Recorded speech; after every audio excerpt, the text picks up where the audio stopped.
Well, good morning. Good morning.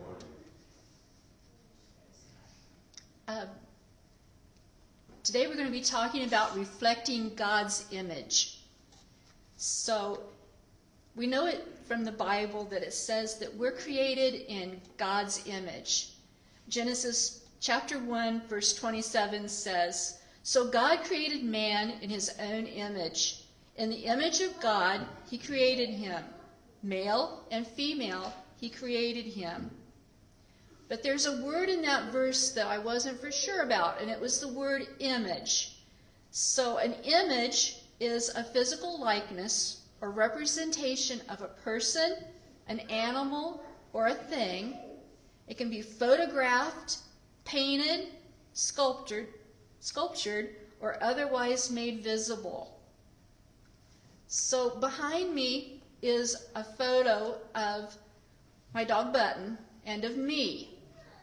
But that image can't speak, it can't think, and it's not really me, and it's not really Button. But it does show some things that you can figure out about me and about Button. So we're created in the image of God, but we are not God. We're created to be like him and to reflect what he's like. So God created us in his image, and when he did that, his image in us was perfect. But when sin entered the world, it warped that image that we have of God in us. So God sent his son Jesus to restore God's image in us. So God's image in us doesn't mean that we're going to look like him physically. But our character and our actions should begin to look more like his. We should be more kind, more good, more loving, more forgiving, and so on and so forth. If there was someone that didn't know me and you were trying to describe me to them, you might use how tall I am. You might use my weight. No, I'm using the entire fruit of the Spirit. Kind, loving, joyful, faithful. That's how I describe you. But thank you very much.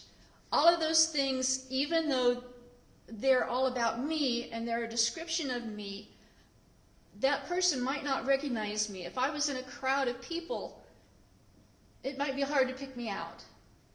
Well, that's the same way with Jesus. When we're describing Jesus to someone, it still might be hard for them to recognize him.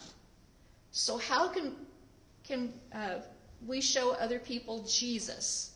Well, we can show them his image in us so that they can recognize him more easily. So how can we do that?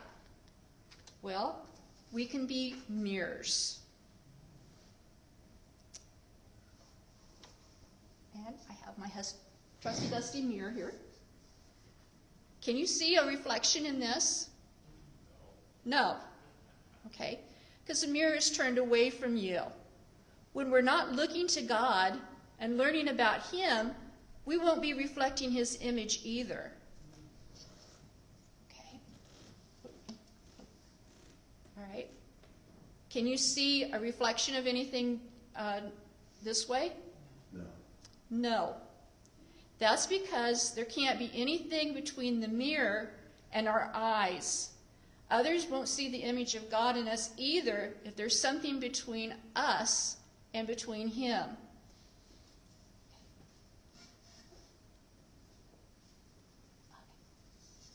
Okay, can you see an image now? All right. We need to take time to be still and to know that he's God. We must look into his word and obey what it says. So all of us have that veil removed so that we can be mirrors that brightly reflect the glory of the Lord. And as the Spirit of the Lord works within us, we become more and more like him and reflect his glory even more. God's word is the mirror into your heart and will always reflect the truth. There's a story of two dogs that walk into the same room at different times. One comes out wagging his tail, and he's really nice and happy, and the other one comes out growling. So a woman who was watching this goes into the room to see what could possibly have made one dog so happy and the other one so mad. To her surprise, she found a room that was filled with mirrors. The happy dog found 1,000 happy dogs looking back at himself, while the angry dog saw only angry dogs growling back at him. What you see in the world around you is a reflection of who you are. So Jesus, let me reflect you in all that I do.